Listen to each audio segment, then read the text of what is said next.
Israel will never bomb us because they are most moral army.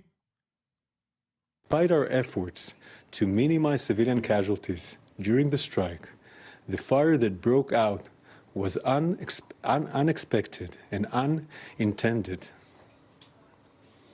This is a devastating incident which we did not expect. We're investigating what caused the fire. What are we doing? Why are we trying to do a Al Ahly literally months after like, what are they doing? What are they doing?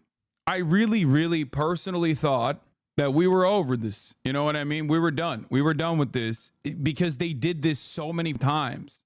Is this going to be another OSINT cycle? Is that what we're going to do? Is that what's happening? 36,000 deaths so far. 36,000 Palestinians have been ruthlessly slaughtered. And we're still having this convo? Like, this is the same exact convo after Al Ahly. Try to misinform. Just circulate as much misinformation as possible to reorient the discourse directly back to, well, maybe it's Hamas's fault, actually. Have you guys thought about how it's Hamas's fault? And it will. People will use it too. It doesn't even matter. Oh my God. Oh my God. I hate this so much. You're not even wrong. Evil OSINT accounts are caping again on this specific massacre. Let me entertain the notion that there is ordnance, like Hamas ordnance, that blew up for one moment. Okay. 36,000 deaths. Let's for a brief moment suspend our disbelief and forget that Israel has lied in this exact same way a million times over. Okay? What is the overarching argument here? That only Israel gets to kill Palestinians? Like, what is the attitude here? What are we listening to? This is the exact same question I asked after the Al Ahly hospital. If this was a Palestinian misfire, what are we supposed to think? That, like, wow, why we got to condemn these guys, you know? We got to condemn these guys. They killed their own people. So what about the 36,000 people that you killed? That's okay? Like, what's happening here? Only we, as Israel, get to kill Palestinians. No one else. Is that the argument? Like, what the The only time Israel has smoke for dead Palestinians is if it is what they are claiming is Palestinian rockets. Why would Hamas hide in civilian tents in Rafah? I mean, Israel has to remove Hamas from the West Bank so the Palestinians can see the top of the hour ad break in peace. Jesus Christ. Why did I read that? That wasn't even good. Jesus Christ. Oh, I hate this. I hate this so much. I mean, not the ad break debate. That guy got me fair and square. I'm not on my tippy top game here because obviously, like, you know, I did a podcast earlier. I'm not paying attention. It is technically 153. I wasn't expecting one. But whatever. I'll serve her regardless. He got me. He got my ass. There's a 3-minute ad break coming to you now. If you no longer want to see those ads, you already know what to do. You must subscribe for $5 or free with a Twitch Prime. Here's the 3-minute ad break now. Yeah, I'm like looking at the atrocities that are beyond human comprehension. Man-made horrors beyond human comprehension. And sometimes I forget that at the top of the hour, I might get debated. That resulted in this tragic loss of life. The investigation is ongoing. I will now share the facts that we've gathered so far. As you can see, in our aerial... I haven't even looked at the phone call, and my immediate reaction is it's most likely fake because Israel has faked phone calls a million times over. We'll dive into it, but oftentimes the markers of a fake phone call is the exact same shit that corresponds to Israeli narratives. It's almost identical to the tortured confessions that they film, where they get like Palestinian people that they've apprehended and very clearly beat the shit out of to say things like, yeah, we're Hamas, actually. We're just like Hamas, if not worse. We're bad Muslims. The goal overall is to basically, the goal there is to just humiliate the resistance forces. It's not even a thing that is like considered valid by anyone else for the most part. Most people look at it and go, yeah, no, that's bullshit. The phone call, again, the phone call is almost always so made up. Two Gazans on the phone, and you can't even hear the sound of drones behind either. IDF not even trying. Yeah, I mean, we'll look at it. But usually some of the markers is like Gazan, like the Gazan Arabic, like a Gazan accent, I guess, like a Palestinian Arabic accent. They just get like a couple Druze or like whoever speaks Arabic to do it. Back in the day, they were much better. The Gazan dialect. Back in the day, they were much better at doing this kind of thing because I feel like they had more smoke. They had to like fight for it. You know what I mean? They were better at like hiding their genocidal ambitions and shit. Nowadays, they don't even try. They just go, here, we found two Gazan terrorists talking to one another saying death to America.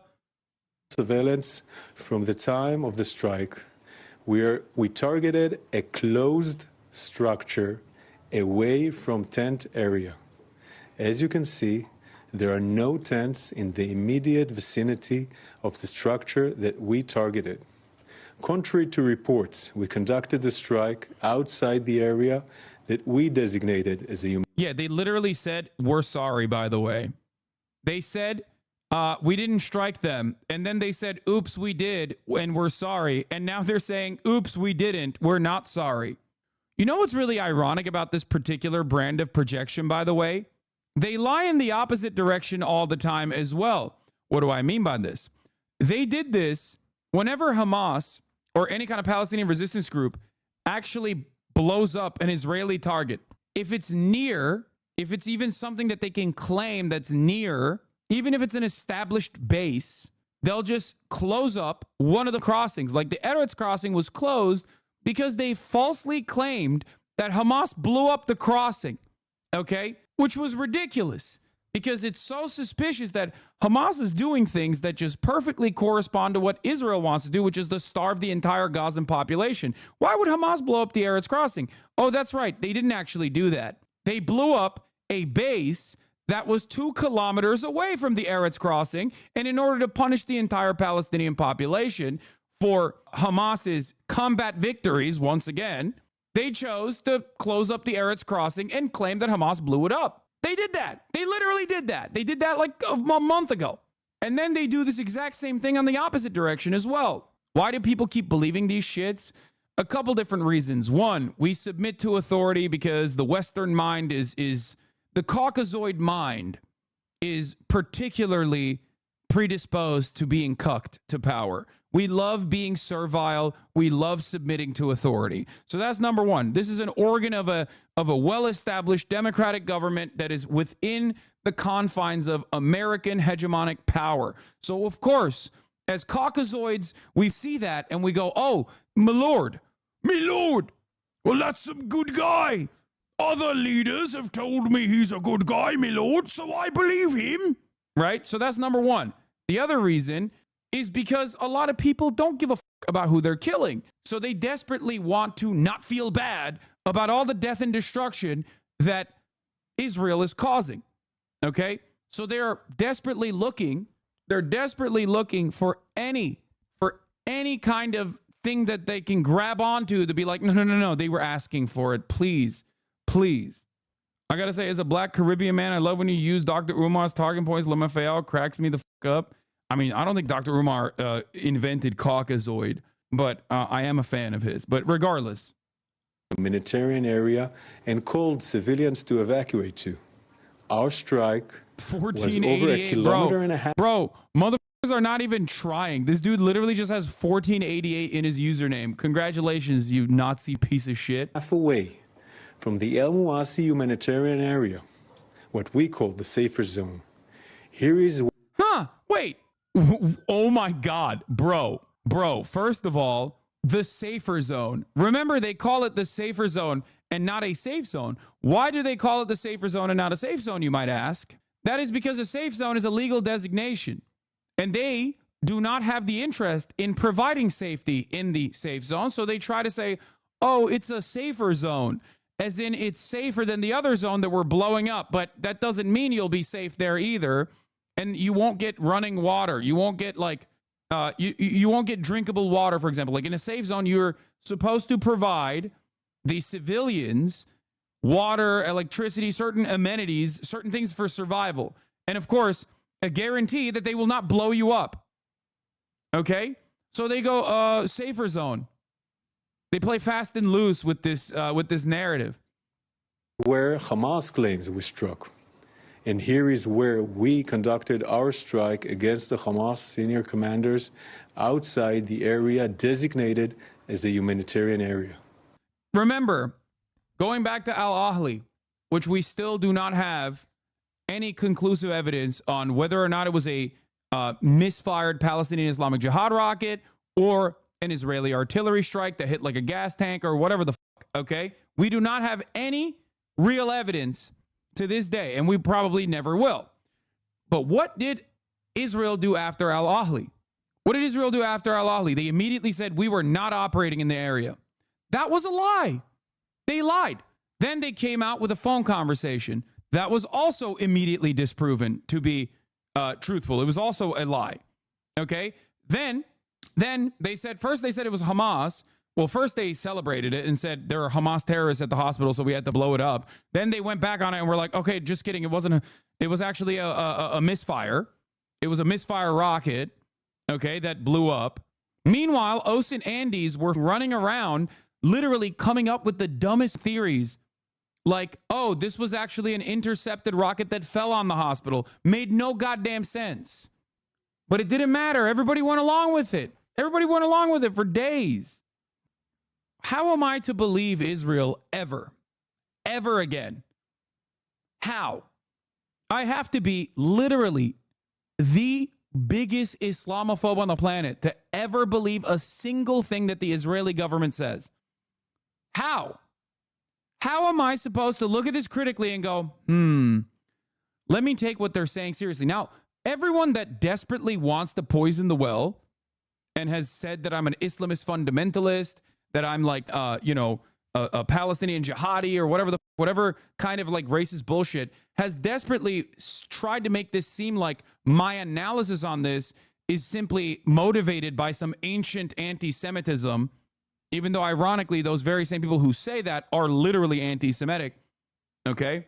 But even if I did not have, many, many years of covering this conflict and covering many different iterations of these sieges and this ethnic cleansing, okay, which I do, if I was looking at this with fresh eyes, okay, if I'm looking at this with fresh eyes since October 7, there is no way that I can trust what the Israeli government is saying. That level of skepticism is genuinely healthy, for the record, and you should exercise that for America as well, as I do, as you know. For example, America, when we're doing our many different invasions and occupations and whatnot, we will routinely lie about this shit too. We did this. We did this not that long ago under the Brandon administration. When we were leaving Kabul, we lobbed one last tomahawk for all the good times in the courtyard. If you remember, what did the DOD say about it? The DOD said, oh, we didn't actually kill a whole family. It was a terrorist. Okay? It was a terrorist. Turns out it was an aid worker and not a terrorist at all. We just massacred an Afghan family of a humanitarian aid worker for no reason. Faulty intel. That came out afterwards due to the many different investigations that occurred. Due to the brilliant work at the time of the New York Times Visual Investigations Unit. But that didn't stop the DOD from lying, because that's what governments do. So remove the shackles that you have in your mind when you analyze what the Israeli government is saying that cause you to think, am I being anti-Semitic here? The Israeli government is not Judaism, okay? It is the government. It is a government that is currently doing ethnic cleansing. And I personally understand, given that this is a progressive community that cares about bigotry, that does not want anti-Semitism to thrive, there is always that notion in our minds, because you've heard it so many times, because Israel presents itself as the Jewish country, the Jewish state. It has to be a Jewish state. It is protecting Judaism. It is protecting Judaism as a monolith. So when that, shut the fuck up, chatter. I didn't say shekels. I said shackles. Remove the shackles from your mind, like the chains. I'm explaining what that means. This is not an opportunity for you to be weird about Jewish people, okay? In any case, as I was stating, you can't go 2 minutes talking about Gazan children being slaughtered without having to talk about anti-Semitism. Yes. Okay. Yes. Because I do care about making sure that people understand that this is not coming from an anti-Semitic place, because people will cynically weaponize anti-Semitism to both defend the actions of Israel, a genocidal fascist state, and will also offensively claim that Israel is doing these actions of genocide, ethnic cleansing, and apartheid for Judaism. Okay? I'm covering this in the Western world. So, of course, speaking to a Western audience, I'm going to cover that aspect of it. Just stopped in to say you're a loser. By the time you read this, I'll be gone, you loser. Yeah, dude, my life is so shitty. Thank you. Thank you for addressing how much of a loser I am. You, on the other hand, you're very cool that you bravely came in to say that. Very sane, very normal, very cool. Every cool person that you know is doing... Every cool person you know is making sock accounts to go to their least favorite Twitch streamers chat to be like, you're a loser, dog. So cool they run away preemptively. I know. Anyway. After posting about the Rafah massacre today, my Jewish son, his mother asked me to please stop posting about Pakistan. That's hilarious. Okay. Let's the continue. strike was conducted using 2 munitions with small warheads suited for this targeted strike. We're talking about munition with 17 kilos of explosive material. This is the smallest munition that our jets can use. Following this strike, a large fire ignited for reasons that are still being investigated. Our munition alone could not have ignited a fire of this size. I want to repeat it. Our munition alone could not have ignited a fire of this size.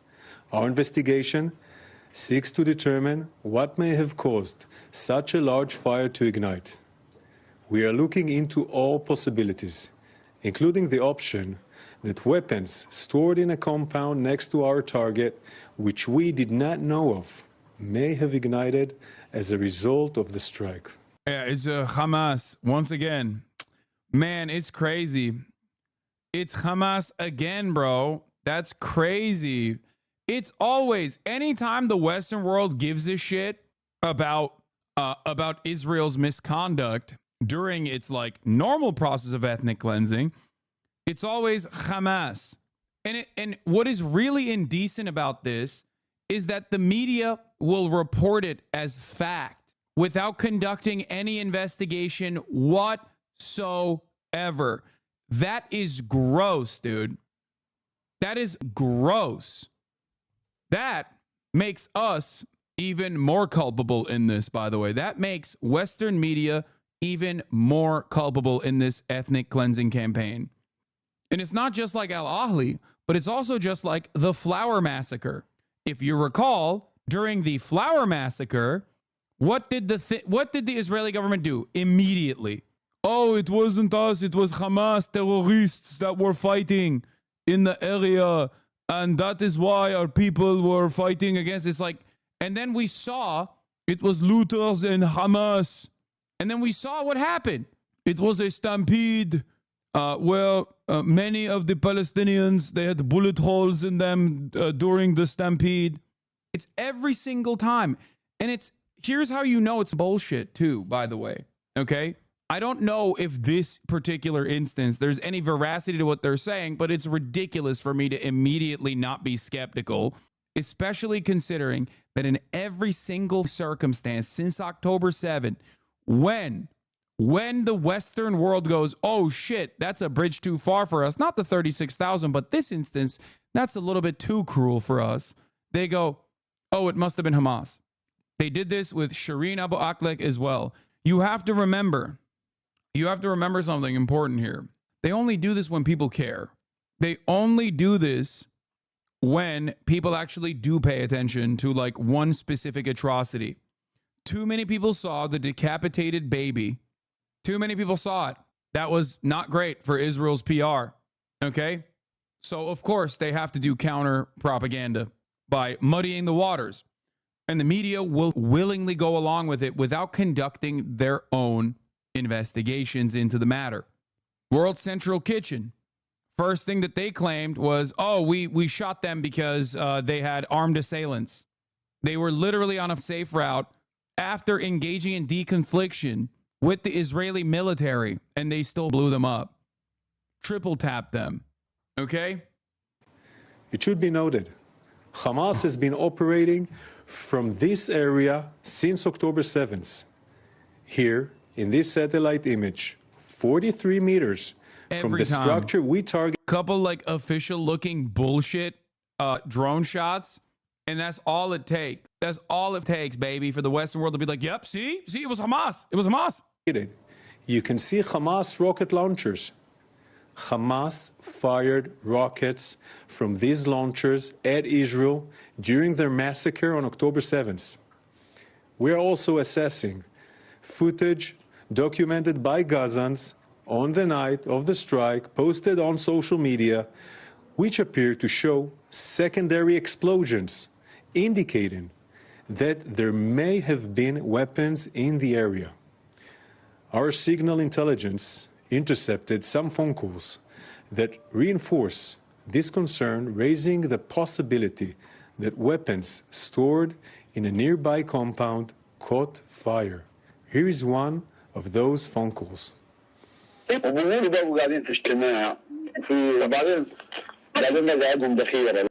we can't even see it because of the chyron. Wait, where's the does anyone else have it? 9,000 likes, of course. Yeah, that can literally just be a propane tank or even bags of flour. You just making shit up. No. It is weapons cache. You don't understand. Flour can be used as a weapon. Remember the flour massacre caused by Hamas. Don't investigate it further. Yeah, isn't it wonderful how they always happen to find a phone conversation that identically parallels what they're now saying. Like they did not intercept phone conversation. They never have phone conversations intercepted at the moment of the strike. It's always like, it always takes like a day, but they immediately are able to find a phone conversation that details exactly what their argument is. It starts off with, and they say that they, Hamas terrorists that were bombed, sat in a meeting and that there is a facility. And in addition, they had ammunition because all the ammunition that started exploding.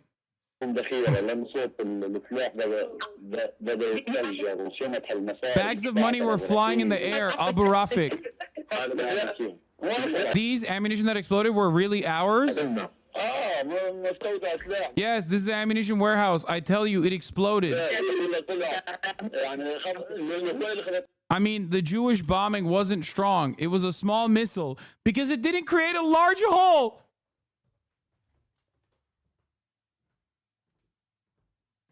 One eternity later. Also, I don't know if you noticed, but the Jewish bombing wasn't strong. It was a small hole because it didn't create a large hole. And then the second speaker goes, yo, it is really crazy how honorable and how moral they are. First speaker, yes, because they are the most moral army, unlike Hamas, which we hate. Gur, says the second speaker, the only group of people I hate more than Hamas is Kamir Khan of the ICC. Yes, first speaker says, I absolutely despise Amir Khan. The fact that that bastard is trying to prosecute Yoav Gallant, who has conducted the most honorable, most moral military campaign in Gaza, makes me so mad. Second speaker says, I hope that Israel finishes off Hamas and also kills my family in the process because I think it would be valid if my family died. First speaker says, what? You want your family to die? Second speaker says, yes, if they died in the hands of Israel, it would be valid because they would be doing the honorable thing, which is killing Hamas. And then they both say, I love Israel. Did you know Tel Aviv is a perfect destination for a gaycation? As an audio listener, I have no idea how much of this is ad-libbing and how much of this is real. It's all, I'm joking, obviously. Well, I'm not joking when when the phone conversation they quote-unquote intercepted was, I mean, the Jewish bombing wasn't strong. It was a small missile because it didn't create a large hole.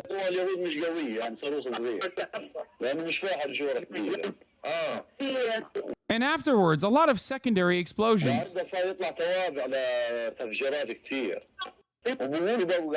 And they say that they, Hamas terrorists that were bombed, sat in a meeting and that there's a... Oh, it goes back to the beginning. Okay. They end the conversation by saying, Am Israel Chai. Yeah. Yeah, they did this already. Hamas Operative 2. They're saying it belongs to Palestinian Islamic Jihad. It's from us, Hamas Operative 1. It looks like it, Hamas Operative 2. Hamas Operative 1. Who says this?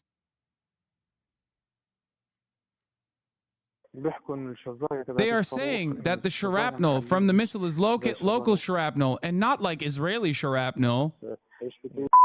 What are you saying, bleep?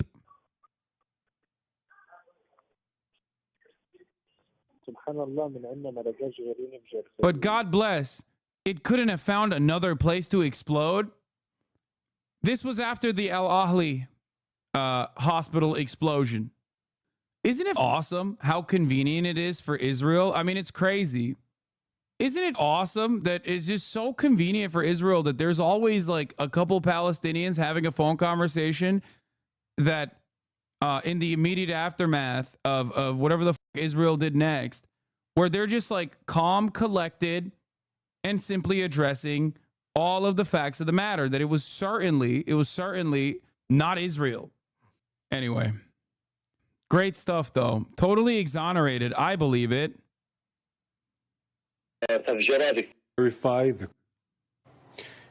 We are working to verify the cause of the fire. It is still too early to be determined.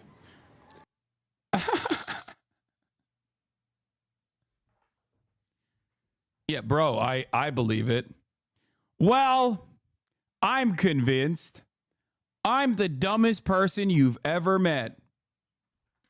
And it surely seems like it would be... It surely doesn't seem like far too convenient. I've never paid attention to anything before, and I will not pay attention to anything after. Israel has unimaginable amounts of surveillance, which they actually do. They do have 24/7 drone surveillance. But they can tap into every phone conversation of everyday Palestinians and Hamas militants. And yet, they have not been able to find any of the hostages until they blow up a house where the hostages are in, and then they pick their corpses out of the rubble. How can these two things exist in the same place? How is that possible? Israel has Batman-level surveillance of every single phone conversation that's occurring at any given moment, but for some reason, they just can't find a single one of the hostages, dude. Very odd. How did they not intercept comms about October 7th but have this under 48 hours of strike? Here, I'll give you a really good answer for it. It's because they are lying. It's because they made it up. It's because no two Palestinian men are having a conversation in the middle of the rubble while like they're pulling their family members that have turned into dust out of the encampment. They're calling each other to have a conversation about how moral Israel is and how small their rockets are and how actually they're more mad about Hamas because that must have been a Hamas weapons depot. Yeah, we're going to talk about what they were doing before October 7, mind you. 972 Magazine and Local Call came out with another absolute banger of reporting, like a bombshell investigative reporting piece. Here's what they were surveilling and interfering with. The ICC, the International Criminal Court. Even when we do find the cause of the fire that erupted, it won't make this situation any less tragic. We took a number of steps prior to the strike to avoid civilian casualties. Aerial surveillance from above, using specific munitions. Okay, I do believe this guy actually can intercept Hamas conversations. I just don't believe that he's capable of like transcribing them though, because of the size of his ears. Okay, like this guy probably does hear anytime like a Hamas militant is sneezing, he's hearing it. He probably heard me say this. Okay, my man's got some satellite dishes up in there. Okay, Jesus Christ, dude. Aimed at minimizing collateral damage, delaying the attack in order to further assess expected civilian presence. It's like, you know how people will say like, oh, body shaming is not all right because like your words might not reach his ears, but it will hear, but it will, some chatters with big old ears will hear what you have to say. It's like, no, my words will reach his ears, man. He will hear me all the way from Tel Aviv. Okay. That's a bit anti-Semitic. No, it's not. No, there are certain things that people have made jokes about and have used in anti-Semitic depictions. Large ears is not one of them. Okay, it is not like a racist Jewish stereotype that he looks like Dumbo. Okay, that's just him. That's him and him only. Ain't nobody got flaps like that. And other means. This incident is being investigated by the General Staff Fact-Finding and Assessment Mechanism, an independent and professional body that is investigating the circumstances of those killed in the area of the strike. This investigation will be swift, comprehensive, and transparent. I believe it. Yeah, definitely. Someone in the chat said he's the Israeli Air Force. Yeah, he flies with those shits, okay? That's what it is. Broken here thoughts. That's why he knew that it was Hamas, because he heard the thoughts of Hamas. Our war is against Hamas, not against the people of Gaza, which is why we convey deep sorrow for this tragic loss of life. Yeah, dude. He is deeply, deeply saddened by this tragic loss of life. Bro, you killed 36,000 before. You mean you're deeply sad about this tragic loss of life? No, you're not. The only reason why you're even saying any of these things, which you're saying reluctantly, it's so funny that he has to like get up here and apologize, reluctantly, mind you, because the Western world saw it and we're like, oh my God, you literally decapitated a baby. That is insane. So then he has to turn around and be like, oh, we are so saddened by this tragic loss of life.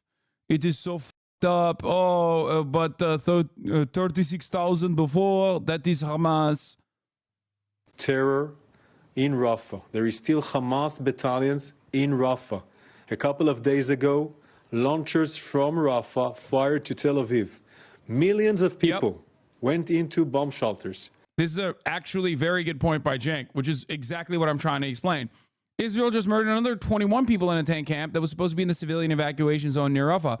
But since there was no video of children on fire this time, they haven't bothered apologizing. Congress wants to give Netanyahu a standing ovation for this. He's absolutely right. Because Israel does not ever call into question the record at all when there isn't enough stink about the people that they're murdering. Just like the 36,000 people that they murdered. Just like the 200 aid workers that they slaughtered before the 7 World Central Kitchen aid workers that they slaughtered.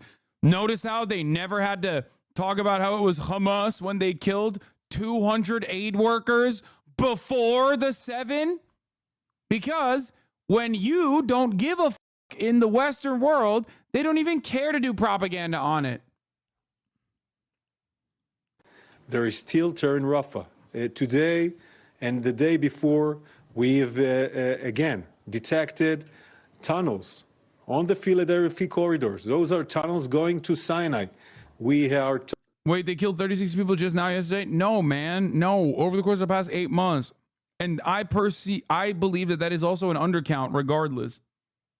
Yeah, I mean, I wrote about this as well. Here, this is what our piece of shit had to say. So how does this not violate the red line that the president laid out? As I said, we don't want to see a major ground operation We haven't seen that at this point. How many more? Even, bro, like that's CNN, bro.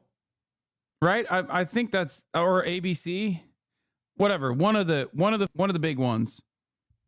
I forget what his name is right now. Or CBS. Yeah, that's CBS. You're right. It is CBS. I literally named every other one. Ed O'Keefe. Thank you, Themasius. That is Ed O'Keefe with CBS. When you got Ed O'Keefe with CBS openly rolling his eyes at what you are saying, when his primary function is literally to be a stenographer for the things that you're saying, you have to understand how deep in the pocket you are. His job is quite literally never to investigate. Okay?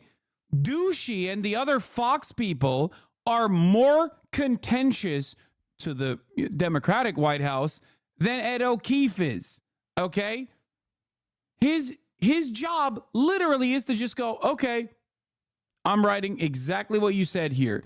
When you are that far gone, as Kirby is, and you are that bad at trying to massage the narrative, even Ed O'Keefe is rolling his eyes at you. Pete Douchey over here, look at him. Look at that douchebag sitting right next to him.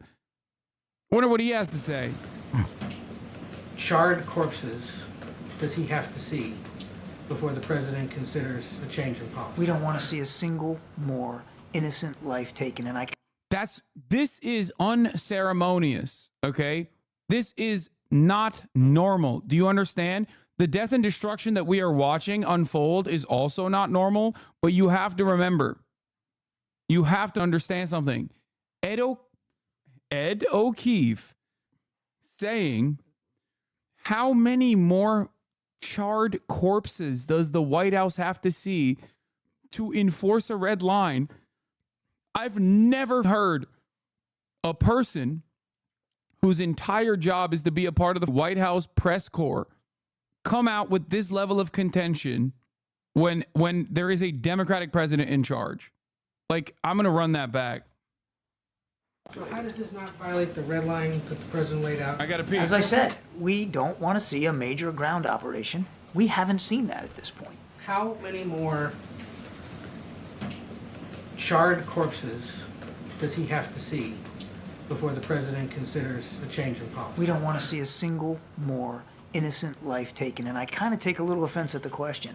No civilian casualties is the right number of civilian casualties, and this is not something that we've turned a blind eye to, nor has it been something we've ignored or neglected to raise with our Israeli counterparts, including, Ed, this weekend as a result of this particular strike. Now, they're investigating it, so let's let them investigate it and see what they come up with. But the president doesn't have like a personal limit to this? The president has been very clear and very direct about what our expectations are for Israeli operations in Rafah specifically, but in Gaza writ large. We don't support, we won't support a major ground operation in Rafah. And we've, again, been very consistent on that. And the president said that should that occur, then it might make him have to make different decisions in terms of support. We haven't seen that happen at this point. Why not have him come out and say that himself? The president has been speaking to leaders throughout the region on a regular basis. He has been addressing you guys in various fora. You've got plenty of opportunities to talk to the president, including, I might add, in a press conference last week. Oh, yeah. Biden, by the way, is noticeably absent. Isn't that crazy? President receives the daily brief, and then that's it. It's very strange. It's very strange that he has been noticeably absent since the ICC and the ICJ decisions. Well, no, not since the ICC. He wasn't absent after the ICC decision. He literally said it is unacceptable. What the ICC is doing is unacceptable. But since the ICJ ceasefire decision, which is, by the way, directly trying to enforce the red lines that Biden drew for Israel, he has not said a thing. How strange, how odd. Talking to the Egyptians, we are demolishing those tunnels. We are working in a precise and targeted. We haven't seen that. 40% of Rafah's buildings have been destroyed or severely damaged. Your media plays this dumb for free. They just won't challenge them. Yes, that's absolutely correct. That's why I say, in order to get more valid intel about what's going on in Israel, I would much rather trust Israeli media. Like, I would much rather trust a rabid, ultra-nationalist, Zionist journalist than I would a dumb fuck in the American press corps. Because the dumb fucks in American press corps are, one, super far removed from the conversation. Two, literally will just repeat whatever the fuck the State Department is saying.